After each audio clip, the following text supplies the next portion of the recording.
ಚಿತ್ರದಲ್ಲಿ ಕೋನ ABC = 90 degree ಆದರೆ ಸೈನ್ ಥೀಟಾ ಹಾಗೂ ಕಾಸ್ ಅಲ್ಫಾ ಇವುಗಳ ಬೆಲೆ ಕಂಡುಹಿಡಿಯಿರಿ. ಚಿತ್ರ ಹೀಗಿದೆ. ಇಲ್ಲಿ ABC ಇದೊಂದು ಲಂಬಕೋನ ತ್ರಿಭುಜದಲ್ಲಿ ಇಲ್ಲಿ ಕೋನ 90 ಡಿಗ್ರಿ, ನಂತರ ಇದು ಅಲ್ಫಾ, ಇದು ಥೀಟಾ ಕೋನ.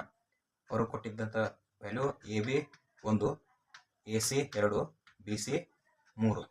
ಈಗ ಸೈನ್ ಥೀಟಾ ಬೆಲೆಯನ್ನು ನಾವು ಕಂಡುಹಿಡಬೇಕು. ಅಂದರೆ ಈ ಕೋನಕ್ಕೆ ಸಂಬಂಧಿಸಿದಂತೆ ಸೈನ್ನ ಒಂದು ಅನುಪಾತ ಹೀಗಿದೆ: ಅಭಿಮುಖ ಬಾಹು ಅಪಾನ್ ವಿಕರ್ಣ. ಅದರಂತೆ ಈ ಥೀಟಾ ಕೋನಕ್ಕೆ ಅಭಿಮುಖ ಬಾಹು ಯಾವುದಾಕೈತೆ ಅಂದ್ರೆ ಅದು 1 AB, ಅಂದರೆ ಅದು ಎಷ್ಟೈತೆ ಅಂದ್ರೆ 1. ನಂತರ ವಿಕರ್ಣ ಎಷ್ಟೈತೆ ಅಂದ್ರೆ ಈ ಲಂಬ ಕೋನಕ್ಕೆ ಎದುರುಗಡೆ ಇದ್ದದ್ದು ವಿಕರ್ಣ, ಇದು 2 ಇದೆ. ಆದ್ದರಿಂದ ಸೈನ್ ಥೀಟಾ ಬೆಲೆ ಎಷ್ಟಪ್ಪ ಅಂದ್ರೆ 1/2.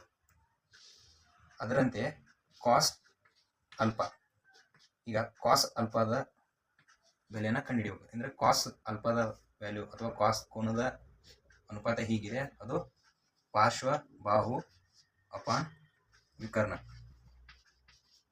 ಅದೇ ರೀತಿ ಈ ಅಲ್ಫಾ ಕೋನಕ್ಕೆ ಸಂಬಂಧಿಸಿ ಇದಕ್ಕೆ ಪಾರ್ಶ್ವಬಾಹು AB, ಅದು 1, ಅದನ್ನು 1 ಅಂತ ಬರ್ಕೊಳ್ಳೋಣ.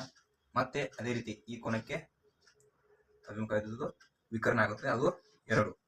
ಆದ್ದರಿಂದ ಕಾಸ್ ಅಲ್ಫಾ ಇದು ಕೂಡ 1/2 ಬರುತ್ತೆ. ಈ ರೀತಿಯಾಗಿ ನಾವು ಸೈನ್ ಥೀಟಾ ಹಾಗೂ ಕಾಸ್ ಅಲ್ಫಾಗಳ ಬೆಲೆಯನ್ನು ಕಂಡುಹಿಡಿದ್ದೇವೆ.